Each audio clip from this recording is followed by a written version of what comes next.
जनतेसाठी कुणाशी भेटणारा आपला चॅनल सत्यमुख।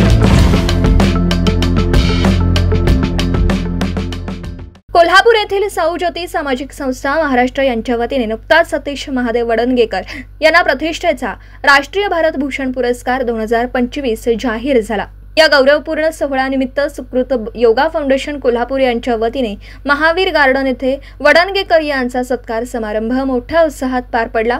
सुकृत योगा फाउंडेशनचे सर्वेसर्वा सूर्यचंद्र शहा आणि सौ उल्कजा शहा यांच्या हस्ते शाल, श्रीफळ आणि पुष्पगुच्छ देऊन सतीश वडणगेकर यांचा यथोचित सन्मान करण्यात आला। या प्रसंगी बोलताना मान्यवरांनी वडणगेकर यांच्या सामाजिक कार्याचं आणि योगदानाचं कौतुक केलं। कार्यक्रमाला थंडीच्या कडाक्यामध्येही उत्स्फूर्त प्रतिसाद मिळाला। डॉक्टर्स, बँक अधिकारी, इंजिनियर्स, शिक्षक आणि विविध शासकीय पदांवरून निवृत्त झालेले वयोवृद्ध नागरिक तसेच तरुण वर्ग मोठ्या संख्येने उपस्थित होता। सर्वांनी वडणगेकर यांना मिळालेल्या पुरस्काराबद्दल अभिनंदन केलं आणि पुढील वाटचालीस शुभेच्छा दिल्या।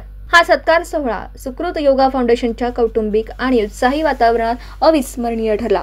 सत्यमुख प्रतिनिधी सतीश वडणगेकर, कोल्हापूर। वडणगेकर यांना भारत भूषण राष्ट्रीय पुरस्कार मिळालेला आहे। मार्शल आणि महिलांच्या वेगवेगळ्या कार्यशाळा घेतात, स्वसंरक्षणाचे धडे देतात। आपण इथं येताना बघत असाल अतिशय छान मुली अतिशय ठोसेबाज काम करत असतात। अतिशय जे उल्लेखनीय आणि प्रेक्षणीय असे ते हे असते, त्यांची कला असते। शरीर देदार होण्यासाठी आणि महिलांना सुरक्षेच्या दृष्टीनं मुलींना विशेष काम खूप मोठं आहे। सतीश वडणगेकर सरांचं आपल्या महावीर सुकृत फाउंडेशनच्या वतीनं हाती घातलेले अभिनंदन।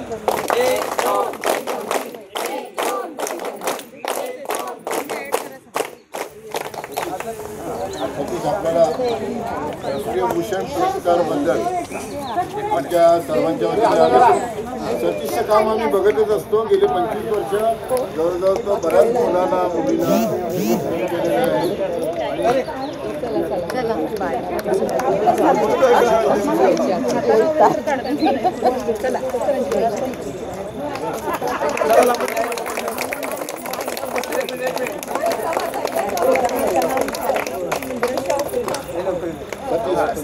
मला आठवतंय काय कुणाला महिला दिनानिमित्त हे आपला कार्यक्रम घेतलेला